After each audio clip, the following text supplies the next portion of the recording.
சங்கீதம் 12 1 முதல் 8 வரை.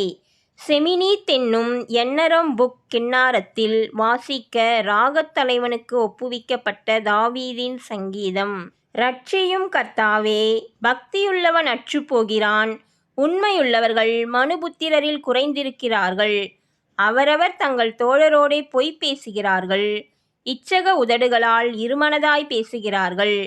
இச்சகம் பேசுகிற எல்லா உதடுகளையும் பெருமைகளை பேசுகிற நாவையும் கர்த்தர் அறுத்துப் போடுவார். அவர்கள், எங்கள் நாவுகளால் மேற்கொள்ளுவோம், எங்கள் உதடுகள் எங்களுடையது, யார் எங்களுக்கு ஆண்டவன் என்று சொல்லுகிறார்கள். ஏழைகள் பாழாக்கப்பட்டது நிமித்தமும் எளியவர்கள் விடும் பெருமூச்சு நிமித்தமும் நான் இப்பொழுது எழுந்து அவன் மேல் சீறுகிறவர்களுக்கு அவனை காத்து சுகமாயிருக்க பண்ணுவேன் என்று கர்த்தர் சொல்லுகிறார். கர்த்தருடைய சொற்கள் மண் குகையில் 7 தரம் உருக்கி புடமிடப்பட்ட வெள்ளி கொப்பான சுத்த சொற்களாயிருக்கிறது. கர்த்தாவே, நீர் அவர்களை காப்பாற்றி அவர்களை என்றைக்கும் இந்த சந்ததிக்கு விலக்கி காத்து கொள்ளுவீர்.